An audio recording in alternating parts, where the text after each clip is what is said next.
Friends, जैसा कि आप सब जानते हैं, इस सेक्शन में हम मेंसुरेशन टॉपिक को डिस्कस कर रहे हैं। क्वांटिटेटिव एप्टीट्यूड से है ये टॉपिक और 1 से लेकर 4 क्वेश्चंस तक एग्जाम में पूछे जाते हैं, तो इम्पोर्टेंट टॉपिक भी है। आज इस टॉपिक से हम पार्ट 5 डिस्कस करेंगे, जिसमें हम उन प्रॉब्लम्स को सॉल्व करेंगे जो कि बेस्ड होंगी फ्लोरिंग, फेंसिंग और कारपेटिंग पर। अब तक हम 4 पार्ट कंप्लीट कर चुके हैं मेंसुरेशन टॉपिक से।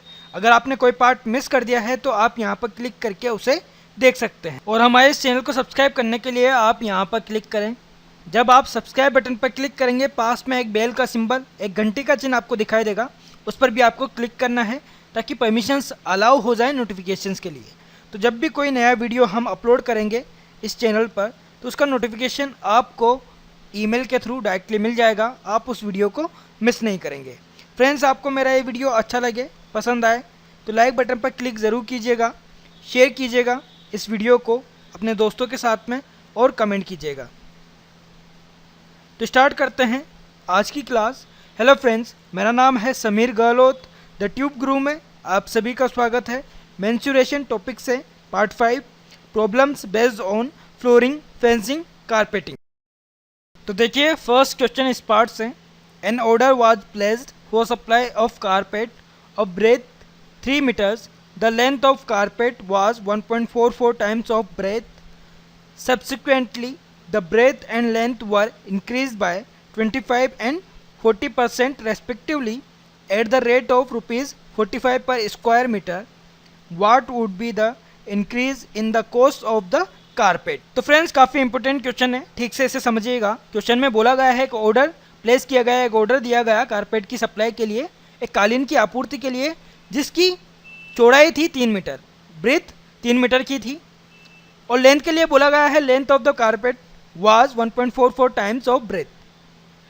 तो जो लंबाई है कालीन की वो उसकी चौड़ाई के 1.44 गुना है। बाद में ये पता चला कि जो ब्रेथ है कारपेट की और जो लेंथ है वो दोनों ही इंक्रीज थी, दोनों ही बढ़ी हुई थी। तो जो ब्रेथ थी वो 25% से बढ़ी हुई थी और लेंथ 40% से बढ़ी हुई थी। और पर स्क्वायर मीटर के लिए जो खर्चा आता है, रेट है, वो है ₹45, 45 रुपये का खर्चा आता है पर स्क्वायर मीटर के लिए कारपेट का। तो जो भी वृद्धि हुई है, जो भी इंक्रीमेंट हुआ है, उसकी कॉस्ट क्या रहेगी कारपेट के लिए, ठीक है, कारपेट में जो भी इंक्रीमेंट हुआ है उसके लिए कॉस्ट क्या रहेगी, ये हमको फाइंड आउट करना है। ऑप्शन इसके लिए दिए गए हैं। First ₹1020.6, second ₹398.8, third ₹437.4, fourth ₹583.2, fifth none of these. तो सॉल्व करते हैं इस क्वेश्चन को। फ्रेंड्स, यहाँ पर हमें जो कारपेट में इंक्रीमेंट हुआ है उस पर कॉस्ट कितनी रहेगी ये फाइंड आउट करना है। और उसके लिए जो इंक्रीमेंट एरिया है वो हमारे पास में होना चाहिए। और वो आएगा कब? जब हमारे पास में इनिशियल एरिया हो और चेंजेस होने के बाद में एरिया क्या है ये पता हो हमें। तो उनका डिफरेंस फाइंड आउट करके इंक्रीमेंट एरिया हम फाइंड आउट कर सकते हैं, ठीक है। और उसको 45 से मल्टीप्लाई करके जो कॉस्ट बनती है वो हम फाइंड आउट करेंगे। तो अप्रोच यही रहेगा, इसको फॉलो करते हुए हम इस क्वेश्चन को सॉल्व करेंगे। तो पहले इनिशियल एरिया हम फाइंड आउट कर लेते हैं। इनिशियल एरिया क्या होगा?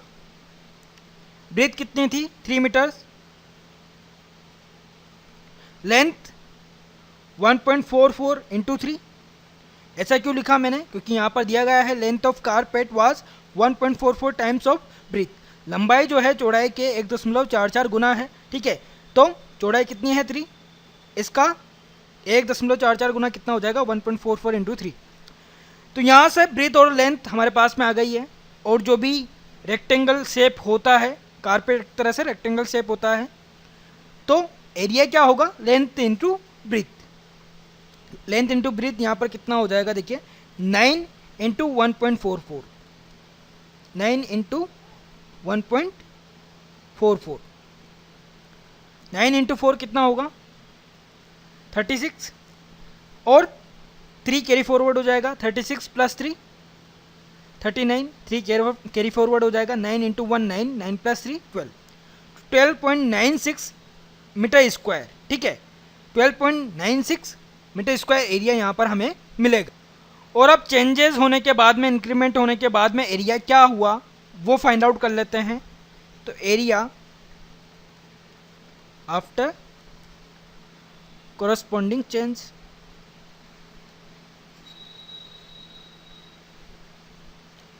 क्या हो जाएगा, देखिए ब्रेथ कितनी है 3 और इसमें कितना इंक्रीमेंट हुआ है 25% से, 25% से इंक्रीमेंट हुआ है तो वैल्यू क्या रहेगी 125 डिवाइडेड बाय 100। परसेंटेज टॉपिक में मैंने ये कॉन्सेप्ट आपको बताया हुआ है, कोई परसेंट से इंक्रीज हो जाएगा तो हम 100 से उससे ऐड करके डिवाइड करते हैं, 100 से परसेंटेज को हटाते हैं तो 100 से डिवाइड करते हैं। तो 3 इंटू 125 डिवाइडेड बाई 100 इंटू, अब ये तो ब्रीथ हो गई, ठीक है, ये टोटल ब्रीथ हो गई इंक्रीज होने के बाद में।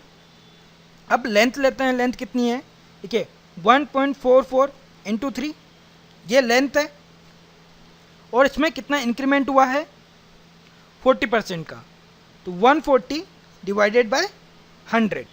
तो यहाँ पर 0 से 0 कैंसिल आउट हो जाएगा, 14 डिवाइड होगा 2 से 7 टाइम, 10 डिवाइड होगा 5 टाइम, 25 से 125 डिवाइड होगा 5 टाइम, 100 डिवाइड होगा 4 टाइम, और 4 से 144 डिवाइड हो जाएगा 0.36 टाइम, 5 से 5 कैंसिल, यहाँ पर 3 इंटू 3 कितना हो जाएगा 9, 9 इंटू 7 63। तो हमें 63 को मल्टीप्लाई करना है 0.36 से, तो 0.36 से मल्टीप्लाई ना करके हम 63 को 36 से मल्टीप्लाई कर दें, ठीक है। बाद में जो भी वैल्यू आती है लास्ट से 2 डिजिट बाद में हम डेसिमल लगा देंगे, ठीक है, 2 डिजिट पहले हम डेसिमल लगा देंगे। तो तरीका क्या होगा, 2 डिजिट को मल्टीप्लाई करने के लिए फॉर्मेट क्या रहता है आई एक्स आई वर्टिकल मल्टीप्लिकेशन, 6 इंटू 3 कितना हो जाता है 18, 1 कैरी फॉरवर्ड होगा, 3 इंटू 3 9, 6 इंटू 6 36, 36 और 9 कितना हो जाएगा 45, 45 प्लस 1 46, तो यहाँ पर 6 आ जाएगा और 4 रिमेन रह जाएगा, कैरी फॉरवर्ड होगा, तो 6 इंटू 3 18, 18 प्लस 4 22। और जैसे कि यहाँ पर 2 डिजिट के पहले डेसिमल है तो यहाँ पर लास्ट से 2 डिजिट के पहले डेसिमल हम लगाएंगे, वैल्यू क्या आ जाएगी 22.68। तो इस तरीके आप स्पीड मैथ टॉपिक में देख सकते हैं। अगर आपने नहीं देखा हुआ है तो आप यहाँ पर क्लिक करके उन्हें देख लें, समझ लें, आपके लिए काफ़ी काम आएंगे क्योंकि कैलकुलेशन आपकी अच्छी हो सकती है। तो यहाँ पर एरिया जो हमें मिला है चेंजेस के बाद में वो कितना है 22.68 मीटर स्क्वायर। और अब देखिए इनिशियल एरिया हमारे पास में है, जो चेंजेस हुए, जो इंक्रीमेंट हुआ उसके बाद में एरिया हमारे पास में है, तो कितना एरिया इंक्रीज हुआ वो इनके डिफरेंस से हम फाइंड आउट कर सकते हैं। तो इंक्रीज एरिया क्या होगा 22.68 माइनस 12.96, यहाँ पर हम इन दोनों वैल्यूज़ को माइनस करेंगे तो वैल्यू क्या आ जाएगी 8 माइनस 6 2, 16 माइनस 9 7, यहाँ पर 11 हो जाएगा, ठीक है, यहाँ पर 21 हो जाएगा, एक तरह से 1 या फिर आप 11 मान सकते हैं। तो 21 में से हमें 12 माइनस करना है, 21 में से 12 माइनस करेंगे तो वैल्यू क्या आ जाएगी 9। तो 9.72 मीटर स्क्वायर एरिया इंक्रीज हुआ है। अब इस पर कॉस्ट कितनी लगेगी ये हम किस तरह से फाइंड आउट कर सकते हैं, भाई पर स्क्वायर मीटर में रेट कितनी लग रही है ₹45 की, तो इस एरिया को हम 45 से मल्टीप्लाई कर दें, इस एरिया को 45 से मल्टीप्लाई कर दें तो हमारे पास में जो कॉस्ट है वो आ जाएगी इंक्रीज इन कॉस्ट, ठीक है, क्या हो जाएगा 9.72 इंटू 45। अब यहाँ पर हम कौन सा फॉर्मेट यूज़ कर सकते हैं, भाई 3 डिजिट हैं जिसको 2 डिजिट से हमें मल्टीप्लाई करना है। 3 डिजिट कौन कौन सी है 972 जिसको हमें 45 से मल्टीप्लाई करना है, 45 से मल्टीप्लाई करना है, इसको भी हम 3 डिजिट बना सकते हैं। और 3 डिजिट को 3 डिजिट से मल्टीप्लाई करने के लिए फॉर्मेट क्या होता है आई एक्स स्टार एक्स आई, क्या हो जाएगा 5 into 2 10 1 carry forward x, that means हम यूनिट प्लेस और 10 प्लेस की डिजिट को क्रॉस मल्टीप्लाई करेंगे, 4 इंटू 2 8, 7 इंटू 5 35, 35 और 8 कितना हो जाएगा 43, 43 प्लस 1 44, 4 यहाँ पर आ जाएगा और 4 कैरी फॉरवर्ड हो जाएगा। नेक्स्ट स्टार, तो 2 इंटू 0 0, 9 इंटू 5 45, 7 इंटू 4 28, 45 प्लस 28 कितना हो जाएगा, 40 प्लस 20 60, 5 और 8 13, 73, 73 प्लस 4 77, 7 यहाँ पर आ जाएगा और 7 कैरी फॉरवर्ड हो जाएगा। देन स्टार 7 इंटू 0 0, 9 इंटू 4 कितना हो जाएगा 36, 36 प्लस 7, 36 प्लस 7 होगा 43, 3 यहाँ पर हम लिख देंगे, 4 कैरी फॉरवर्ड हो जाएगा और लास्ट में वर्टिकल तो 9 इंटू 0 0 होगा, ठीक है, 9 इंटू 0 0 होगा तो यहाँ पर 4 आ जाएगा। तो 43740 यहाँ पर वैल्यू आई है, लेकिन ध्यान ये रखिएगा कि हमने 972 लिया है, एक्चुअल वैल्यू क्या है 9.72, तो 2 डिजिट से पहले डेसिमल लग जाएगा, 2 डिजिट से पहले डेसिमल हम लगाएं तो वैल्यू हमारे पास में क्या आएगी 437.4। तो कितने रुपए का खर्चा आया है 437.4 का, ठीक है, 437.4 रुपीज़ लगे हैं एक्स्ट्रा कारपेट में, इंक्रीज होने के बाद में जो कॉस्ट है कारपेट की वो कितनी है 437.4। तो कौन सा ऑप्शन राइट होगा यहाँ पर, ऑप्शन 3। तो फ्रेंड्स कैलकुलेशन में आपको थोड़ा सा उलझना पड़ सकता है, थोड़ा सा टाइम लग सकता है उस कैलकुलेशन को सोल्व करने में। अगर आपने हमारा स्पीड मेथ का टॉपिक देखा हुआ है तो आप अपना थोड़ा सा टाइम और बचा सकते हैं, अगर आपकी प्रैक्टिस है तो उससे भी आप कैलकुलेशन का टाइम बचा पाएंगे। तो लॉजिक जो है इन क्वेश्चन का उसको समझना इतना मुश्किल नहीं है, लॉजिक आप समझ सकते हैं, क्या आपको करना है ये भी आपको पता लग जाएगा, बस थोड़ा सा टाइम लगेगा कैलकुलेशन में, क्योंकि इतनी ईजी वैल्यूज़ नहीं आती हैं जिनको हम इजीली ऐड या मल्टीप्लाई कर लें। अगर वैसा होता तो एग्ज़ाम में कंपटीशन इतना ज़्यादा नहीं होता, ठीक है। और इन्हीं बातों पर आपको ध्यान देना है कि इस तरह की जो वैल्यूज़ आती हैं जिनको मल्टीप्लाई करना थोड़ा सा दिक्कत वाला हो, टाइम हमारा ज़्यादा लगे, तो वो टाइम हम किस तरह से बचा सकते हैं उस पर आपको मेहनत करनी हो। अब इस पार्ट से क्वेश्चन नंबर 2 डिस्कस करेंगे। The cost of fencing a circular plot at the rate of ₹15 पर metre is ₹3,300। What will be the cost of flooring the plot at the rate of ₹100 पर स्क्वायर मीटर। तो friends question में कहा गया है एक circular plot, एक वृत्ताकार प्लॉट है जिस पर बाड़ लगाने का खर्च आया है, फेंसिंग का मतलब है बाड़ लगाना, तो बाड़ लगाने का खर्च आया है 3,300 रुपये, पर मीटर का जो खर्चा है वो कितना है, रेट क्या है ₹15 रुपये। हमसे ये पूछा जा रहा है कि फ्लोरिंग का कॉस्ट कितना आएगा, फ्लोरिंग का खर्चा कितना आएगा उस सर्कुलर प्लॉट के लिए, जबकि रेट है 100 रुपीज़ पर स्क्वायर मीटर, 100 रुपये लगेंगे पर स्क्वायर मीटर के लिए, जो भी खर्चा आएगा फ्लोरिंग का वो पर स्क्वायर मीटर में 100 रुपये का बैठेगा। तो टोटल कॉस्ट कितनी होगी फ्लोरिंग के लिए ये हमें फाइंड आउट करना है। इसके लिए ऑप्शन हमें दिए गए हैं, फर्स्ट ₹3,85,000, सेकेंड ₹2,20,000, थर्ड ऑप्शन है ₹3,50,000, fourth can not be determine, fifth none of the. तो देखिए यहाँ पर आंसर हमें किस तरह से फाइंड आउट करना है। देखिए फ्लोरिंग के लिए कॉस्ट कितनी आएगी ये हमें फाइंड आउट करना है, और उसके लिए जो सर्कुलर प्लॉट है उसका एरिया हमारे पास में होना चाहिए, उसकी वैल्यू हमारे पास में होनी चाहिए कि एरिया कितना है। एरिया हमें पता लगेगा, उसको हम 100 से मल्टीप्लाई करेंगे तब जाकर हमारे पास में टोटल फ्लोरिंग की कॉस्ट आएगी। अब एरिया किस तरह से हमें मिल पाएगा, देखिए यहाँ पर जो फेंसिंग है, बाड़ जो लगाई गई है सर्कुलर प्लॉट पर, वो बाड़ जो है बाउंड्री पर लगाई जाती है, ठीक है, बाड़ जो है इस बाउंड्री पर लगाई जाती है, और बाउंड्री की लेंथ को हम क्या कहते हैं, सर्कल के लिए सर्कमफेरेंस, ठीक है, नॉर्मली सभी जो फिगर्स हैं उनके लिए हम पेरीमीटर कहते हैं, सर्कल के लिए सर्कमफेरेंस हम बोलते हैं। तो सर्कमफेरेंस पर बाड़ लगाई गई है और उसका खर्चा आया है 3,300, पर मीटर का खर्चा कितना दे रखा है 15 रुपये।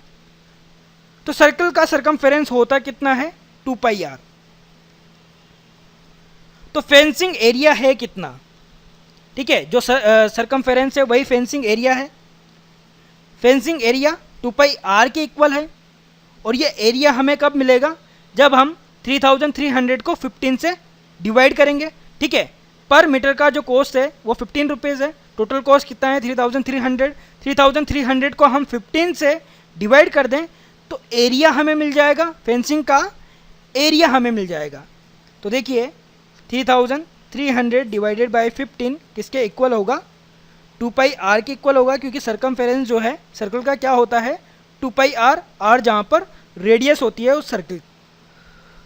तो देखिए 3300 डिवाइडेड बाय 15 इंटू पाई की वैल्यू क्या है 22/7, हम इस तरफ लाएंगे तो जस्ट अपोजिट हो जाएगा 7/22, और इस 2 को भी हम इधर लाएंगे तो डिनोमिनेटर में आ जाएगा, 2 से मल्टीप्लाई कर लेते हैं, ये वैल्यू आएगी हमारे पास में आर की। तो 15 से 3300 डिवाइड होगा 220 टाइम, और 220 22 से डिवाइड हो जाएगा 10 टाइम, 10 डिवाइड होगा 2 से 5 टाइम, 5 इंटू 7 कितना हो जाएगा 35। आर की वैल्यू कितनी आएगी 35 मीटर। ठीक है, यहाँ पर मीटर की हम बात कर रहे थे, जो एरिया है वो, जो लेंथ है वो हम मीटर में मान रहे हैं, तो जो रेडियस आएगी वो कितनी आएगी 35 मीटर। और आर की वैल्यू हमारे पास में है, तो ये जो एरिया है सर्कुलर फ्लोट का, ये एरिया हम फाइंड आउट कर सकते हैं। एरिया होगा क्या पाई आर स्क्वायर। ठीक है, तो एरिया क्या हो जाएगा पाई आर स्क्वायर 22/7 इंटू 35 इंटू 35 7 से डिवाइड होगा 5 टाइम, तो हमें 22 को 5 से मल्टीप्लाई करना है और 35 से मल्टीप्लाई करना है। तो 22 इंटू 5 110 होगा, 110 को हमें 35 से मल्टीप्लाई करना है, तो 110 से मल्टीप्लाई ना करके 35 से मल्टीप्लाई कर लेते हैं। किस तरीके से, देखिए 11 को 5 से मल्टीप्लाई करेंगे तो कितना आएगा 55, 5 कैरी फॉरवर्ड हो जाएगा। अब 11 इंटू 3 33 प्लस 5 38, तो 385। जब 35 को हम 11 से इंटू करेंगे, 110 से इंटू करेंगे 35 को, तो वैल्यू क्या आ जाएगी 3850। ठीक है, एक जीरो जो है वो लास्ट में हम ऐड कर देंगे, तो इजी कैलकुलेशन यहाँ पर हो जाएगी। वैल्यू हमें क्या मिली है एरिया की 3850 मीटर स्क्वायर। तो कॉस्ट ऑफ फ्लोरिंग होगी क्या,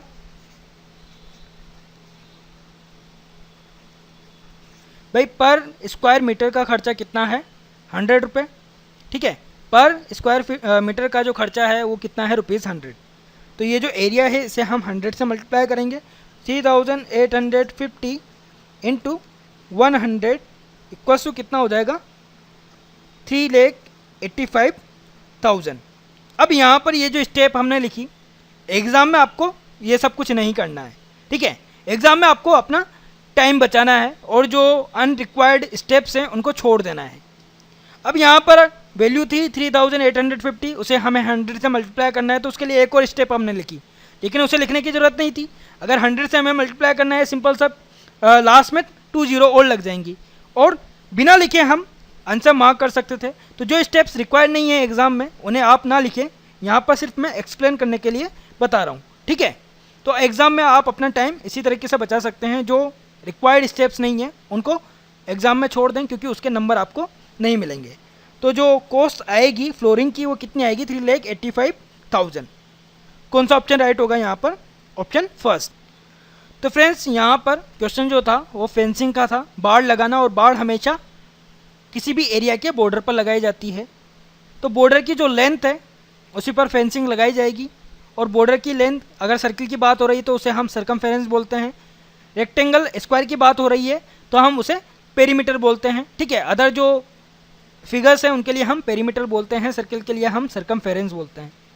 तो उससे जुड़ी हुई जो भी डिटेल है उससे हमें, अगर सर्किल दिया हुआ है तो डायमीटर रेडियस फाइंड आउट करना है, रेक्टेंगल स्क्वायर दिया हुआ है तो हम जो साइड्स की लेंथ है उनको फाइंड आउट करेंगे, तो उस डिटेल से हमें लेंथ मिल जाएगी साइड की या फिर रेडियस मिल जाएगी किसी सर्किल की, देन हम एरिया फाइंड आउट कर सकते हैं और जो भी क्वेश्चन में पूछा गया है उसको फाइंड आउट कर सकते हैं। तो पहले आपको क्वेश्चन समझना है ठीक से, क्वेश्चन में क्या बोला गया है, क्या क्या वैल्यूज़ हैं, क्या क्या वैल्यूज़ नहीं हैं जिन्हें हमें फाइंड आउट करना है, ताकि हम एक्चुअल रिजल्ट को फाइंड आउट कर सकें। तो ये प्रोसेस आपका रहेगा। और आपको मेरा ये वीडियो पसंद आ रहा है, अच्छा लग रहा है, आपके लिए हेल्पफुल है, तो लाइक बटन पर हिट ज़रूर करें, थम्स अप आइकन पर क्लिक ज़रूर करें, शेयर करें इस वीडियो को अपने दोस्तों के साथ में और कमेंट करें।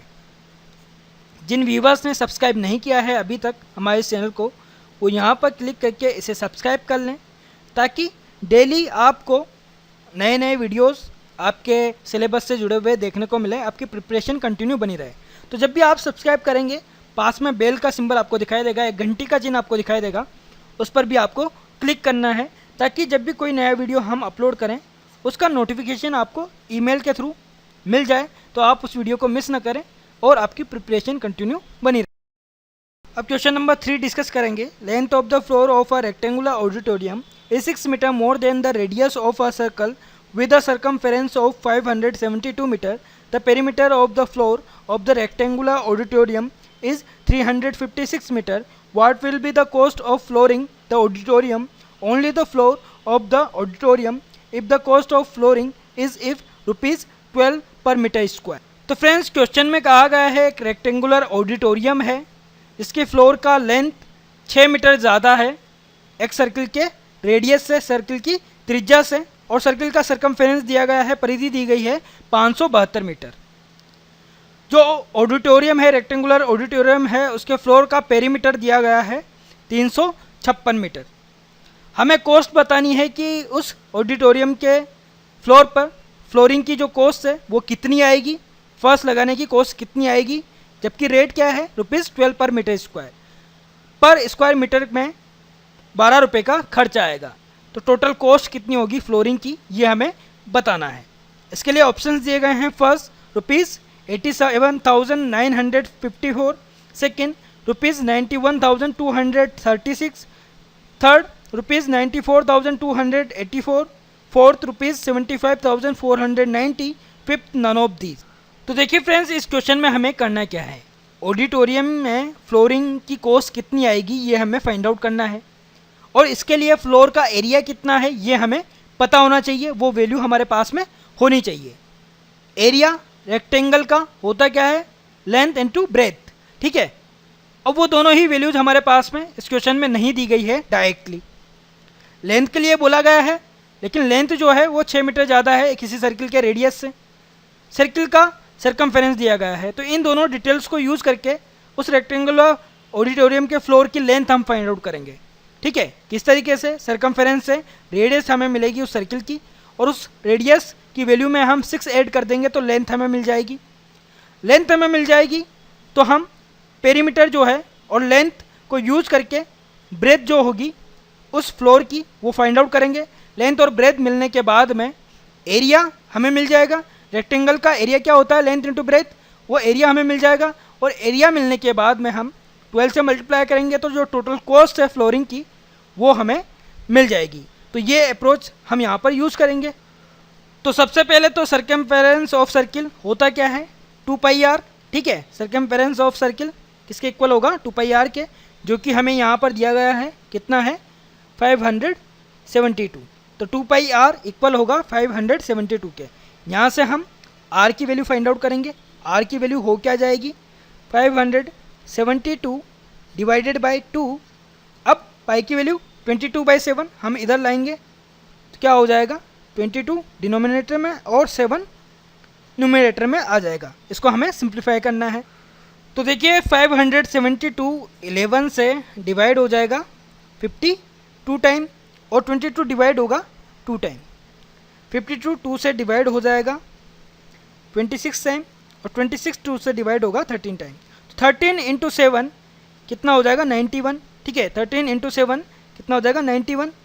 तो रेडियस जो है सर्किल की वो हमें क्या मिली है, 91 मीटर।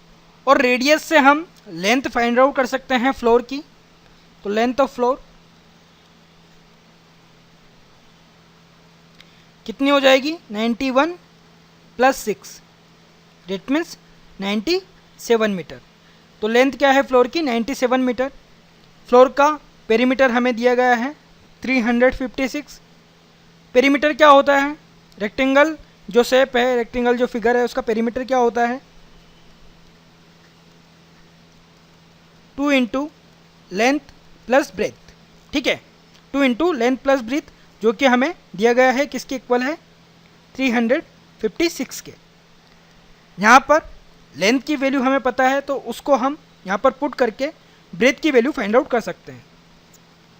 क्या हो जाएगा, 2 into 97 plus breadth equals to 356, और 2 से 356 डिवाइड हो जाएगा 178 टाइम। तो बी की जो वैल्यू है वो कितनी होगी, 178। 97 उधर जाएगा तो नेगेटिव हो जाएगा, सब्ट्रैक्ट हम करेंगे। तो 178 माइनस 97 कितना हो जाएगा, 81 मीटर। तो ब्रिज जो है फ्लोर की वो कितनी है, 81 मीटर। और अब एरिया हम फाइंड आउट कर लेते हैं फ्लोर का। एरिया ऑफ फ्लोर क्या हो जाएगा, लेंथ इंटू ब्रेथ। लेंथ कितनी है 97, ब्रेथ कितनी है 81, तो 97 इंटू 81। अब आप या तो IXI जो फॉर्मेट है उससे मल्टीप्लाई कर सकते हैं, vertical cross multiply then vertical, या फिर यहाँ पर एक और चीज़ आप कर सकते हैं, वो क्या, 97 को 100 माइनस 3 में तब्दील आप कर सकते हैं। 100 माइनस 3 तो 81 इंटू 100 8100 हो जाएगा, माइनस 3 तो 81 इंटू 3 243 होगा। तो 8100 में से हमें 243 को माइनस करना है, वैल्यू क्या हो जाएगी 7857, ठीक है 7857। तो 7857 मीटर स्क्वायर एरिया हमें मिला है फ्लोर का। कॉस्ट क्या हो जाएगी फ्लोरिंग की, कॉस्ट ऑफ फ्लोरिंग 7857 इंटू 12। भाई पर मीटर स्क्वायर के लिए खर्चा कितना है, 12 रुपये का खर्चा आ रहा है, तो इस एरिया को हम 12 से मल्टीप्लाई करेंगे। 12 इंटू 7 84, तो 4 यहाँ पर हम लिख देंगे, 8 कैरी फॉरवर्ड हो जाएगा। 5 इंटू 12 60, 60 प्लस 8 68, तो 8 यहाँ पर हम लिख देंगे, 6 कैरी फॉरवर्ड हो जाएगा। अब ये जो दो डिजिट्स हैं उनको देखकर आप ऑप्शंस में से उन ऑप्शंस को हटा सकते हैं जो आपका आंसर नहीं है, ठीक है। तो फर्स्ट ऑप्शन यहाँ पर होगा नहीं, सेकंड भी नहीं होगा, लास्ट डिजिट जो है वो 36 है। थर्ड ऑप्शन हो सकता है, फोर्थ भी नहीं होगा, तो थर्ड और फिफ्थ ऑप्शन हो सकता है, क्योंकि अभी हम कंफर्म नहीं है कि सारी जो डिजिट्स हैं वो यही हैं, सिर्फ हमने लास्ट 2 डिजिट्स को फाइंड आउट किया है। अगर आपके पास में टाइम कम है तो आप थर्ड ऑप्शन को राइट मार्क करके आगे बढ़ सकते हैं, क्योंकि ज़्यादातर इस तरह के क्वेश्चंस में नन ऑफ दिस कम होता है, जो वैल्यूज़ दी गई हैं उनमें से आंसर होता है। तो अगर एग्ज़ाम में टाइम कम है आपके पास में, आपने 2 डिजिट तक सॉल्व किया और वो 2 डिजिट जो हैं वो एक ही ऑप्शन में आपको मिल रही है, तो आप उसको मार्क करके आगे बढ़ सकते हैं। अगर टाइम काफ़ी है, आप कंफर्म होना चाहते हैं, तो पूरा आप सॉल्व कर लीजिए, वरना 50-50% चांस रहता है, ठीक है। आपको वो मार्क मिल भी सकता है, नहीं भी मिल सकता है, लेकिन आपने 3 ऑप्शंस को हटाकर काफ़ी कुछ क्लियर कर लिया है, तो जाहिर सी बात है आंसर जो है थर्ड ऑप्शन भी हो सकता है। तो टाइम कम है आपके पास में, तो उसको मार्क करके आप आगे बढ़ सकते हैं। हमारे पास में टाइम काफ़ी है, तो इसको सोल्व कर लेते हैं, कंफर्म कर लेते हैं आंसर कौन सा होगा। तो 6 कैरी फॉरवर्ड हो गया था, 12 इंटू 8 96 होता है, 96 प्लस 6 102, 2 यहाँ पर हम लिखेंगे, 10 कैरी फॉरवर्ड हो जाएगा। 7 इंटू 12 84, 84 प्लस 10 84 प्लस 10 कितना हो जाएगा 94। तो वैल्यू क्या आई है 94,284, 94,284। तो थर्ड ऑप्शन यहाँ पर राइट है। तो फ्रेंड्स क्वेश्चन देखने में थोड़ा सा लेंथी लग रहा है, लेकिन काफ़ी इजी क्वेश्चन है। अगर आपने समझ लिया कि क्या क्या वैल्यूज़ यहाँ पर दी गई हैं, क्या क्या वैल्यूज़ हमें फाइंड आउट करनी है और एग्जैक्ट क्वेश्चन क्या है, तो उन वैल्यूज़ के थ्रू हम एग्जैक्ट आंसर फाइंड आउट कर सकते हैं। तो अप्रोच जो है हर एक क्वेश्चन में सेम रहेगा, बस आपको समझना होगा कि क्या क्या वैल्यूज़ हमारे पास में हैं, उन वैल्यूज़ के थ्रू एग्जैक्ट आंसर आपको फाइंड आउट करना रहेगा। अब देखिए friends question number 4, the cost of tiling the floor of a rectangular room at the rate of ₹85 पर square foot is ₹7,480. The length of rectangular room is equal to the length of a square room whose area is 256 square foot. What is the breadth of the rectangular room? तो friends question में कहा गया है एक rectangular room में tile लगाने की जो रेट है वो है ₹85 पर स्क्वायर फुट, 85 रुपये पर स्क्वायर फुट के लिए, और उससे जो पूरी कॉस्ट आई है वो कितनी आई है 7,480, 7,480 रुपये। जो लेंथ है रेक्टेंगुलर रूम की वो बराबर है एक स्क्वायर रूम की लेंथ के, ठीक है। स्क्वायर रूम की जो लेंथ है रेक्टेंगुलर रूम की लेंथ भी उतनी ही है, और साथ में ये बोला गया है स्क्वायर रूम का एरिया 256 स्क्वायर फुट है, 256 स्क्वायर फुट है। तो ब्रेथ क्या होगी रेक्टेंगुलर रूम की, ये हमको फाइंड आउट करना है। इसके लिए ऑप्शंस दिए गए हैं, first 5.2 feet, second 5.5 feet, third 4.5 feet, fourth 4.8 feet, fifth none of these. तो फ्रेंड्स इस क्वेश्चन को सोल्व करने से पहले मैं आपको बता दूं, यहाँ पर फिट यूज़ हो रहा है, यहाँ पर हमने फुट यूज़ किया है क्वेश्चन में, तो दोनों ही एक तरह से सेम यूनिट्स हैं, ठीक है, दोनों ही सेम यूनिट्स हैं। जो मेजरमेंट होता है मीटर में दोनों का सेम होता है, तो आप फुट कह सकते हैं या फिर फिट यूज़ कर सकते हैं, दोनों का मतलब सेम है, तो कन्फ्यूज मत होइएगा। अब इस क्वेश्चन को सोल्व किस तरह से करना है, यहाँ पर हमें ब्रेथ फाइंड आउट करनी है, रेक्टेंगुलर रूम की चौड़ाई फाइंड आउट करनी है। उसके लिए हमारे पास में रेक्टेंगुलर रूम का एरिया होना चाहिए और लेंथ होनी चाहिए। एरिया लेंथ इंटू ब्रेथ होता है, ठीक है, तो दो फैक्टर्स हमारे पास में हो तो हम थर्ड फैक्टर को फाइंड आउट कर सकते हैं। तो एरिया और लेंथ हमारे पास में होनी चाहिए, और दोनों ही हमें क्वेश्चन में डायरेक्टली नहीं दी गई है, तो पहले उन वैल्यूज़ को हमें फाइंड आउट करना होगा। एरिया किस तरह से आएगा, रेक्टेंगुलर रूम में टाइलिंग का जो खर्च आया है वो कितना आया है 7480, और पर स्क्वायर फुट के लिए कितना रुपये लग रहा है 85। तो जब हम 7480 को डिवाइड करेंगे 85 से, तो जो एरिया है रेक्टेंगुलर रूम का वो हमें मिल जाएगा, ठीक है, एरिया हमें मिल जाएगा। अब एरिया का काम हो गया, बात हो गई लेंथ की। लेंथ किस तरह से फाइंड आउट करेंगे, तो लेंथ हम इस स्टेटमेंट से फाइंड आउट करेंगे।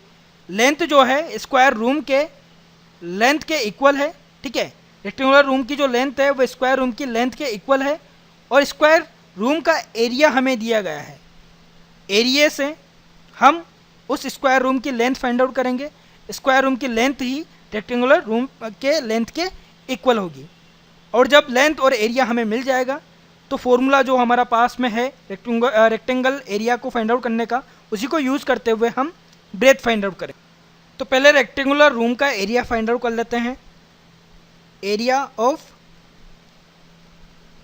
Rectangular room equals to 7480 divided by 85। तो 5 से 85 डिवाइड होगा 17 टाइम, और 5 से 7480 डिवाइड होगा 1496 टाइम, ठीक है, तो 1496 टाइम 5 से वैल्यू डिवाइड होगी 7480। अब ये जो वैल्यू है 17 से डिवाइड हो जाएगी, 17 से ये वैल्यू डिवाइड होगी 17 इंटू 8 136, देन रिमेन कितना रह जाएगा 13, तो 136 वापस से, तो 8 टाइम डिवाइड होगा, तो 88 स्क्वायर फुट यहाँ पर हमें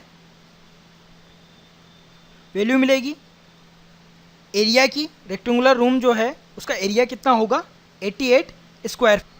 और अब बात करते हैं रेक्टेंगुलर रूम की लेंथ की, तो लेंथ क्या हो जाएगी, लेंथ ऑफ रेक्टेंगुलर रूम। देखिए यहाँ पर कहा गया है स्क्वायर रूम की जो लेंथ है उसके इक्वल है रेक्टेंगुलर रूम की लेंथ, और स्क्वायर रूम का एरिया हमें दिया गया है। एरिया क्या होता है स्क्वायर के लिए, जो भी उसकी एक साइड है उसकी लेंथ का स्क्वायर, ठीक है, जिसे हम ए मान कर चलते हैं नॉर्मली, तो ए स्क्वायर होगा 256 के इक्वल। ए लेंथ होगी साइड की, तो यहाँ पर लेंथ ऑफ रेक्टेंगुलर रूम कितनी क्या हो जाएगी, ए के इक्वल होगी, और ए किसके इक्वल होगा, रूट ऑफ 256, ठीक है, ए स्क्वायर 256 के इक्वल होगा, तो ए की वैल्यू किसके इक्वल होगी, रूट ओवर 256 के इक्वल, और 256 किसका स्क्वायर होता है 16 का, तो रूट क्या होगा 256 का 16 फुट। यहाँ पर हमारे पास में वैल्यू आएगी, लेंथ आएगी रेक्टेंगुलर रूम की।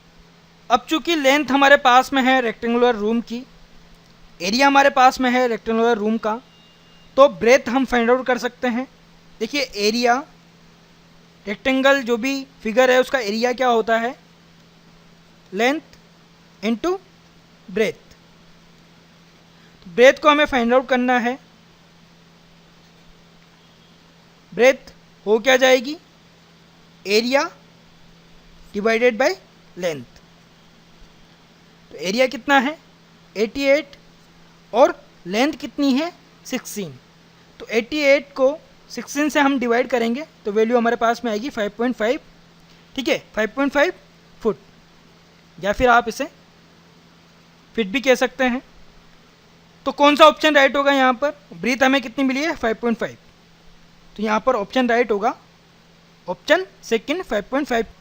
तो फ्रेंड्स जैसा कि आप सब ने देखा अभी तक जो क्वेश्चंस हमने सोल्व किए उनमें करीबन सभी में क्वेश्चंस में जो एक दो फिगर्स होते हैं उनको रिलेट करके दिया जाता है, उनकी वैल्यूज़ को रिलेट करके दिया जाता है एक दूसरे से, और उन वैल्यूज़ को हमें फाइंड आउट करना होता है। जो वैल्यूज़ दी गई हैं उनको यूज़ करते हुए जो वैल्यूज़ नहीं दी गई हैं उनको फाइंड आउट करना होता है, और जो क्वेश्चन हमसे पूछा गया है उसका एग्जैक्ट आंसर उन्हीं वैल्यूज़ के थ्रू हमें फाइंड आउट करना होता है। तो सभी क्वेश्चंस में अप्रोच जो है वो करीबन एक तरह का है। हमें क्वेश्चन को समझना होगा क्या क्या वैल्यूज़ दी गई हैं, क्या क्या वैल्यूज़ पहले फाइंड आउट करनी है, और जो वैल्यूज़ नहीं दी गई हैं उनको फाइंड आउट करने के बाद में जो एग्जैक्ट क्वेश्चन है उस पर हमें ध्यान देना है, उसको फाइंड आउट करना है। आई होप फ्रेंड्स आपको जो भी क्वेश्चंस मैंने बताए हैं वो समझ में आए होंगे, आपको ये वीडियो अच्छा लगा होगा। अगर हेल्पफुल रहा आपके लिए तो लाइक ज़रूर कीजिएगा, शेयर कीजिएगा इस वीडियो को अपने दोस्तों के साथ में, और कमेंट कीजिएगा।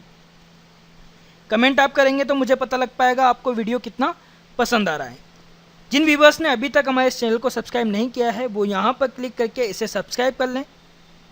जब आप सब्सक्राइब बटन पर क्लिक करेंगे पास में बेल का सिंबल आपको दिखाई देगा, उस पर भी आपको क्लिक करना है ताकि परमिशंस अलाउ हो जाए नोटिफिकेशंस के लिए।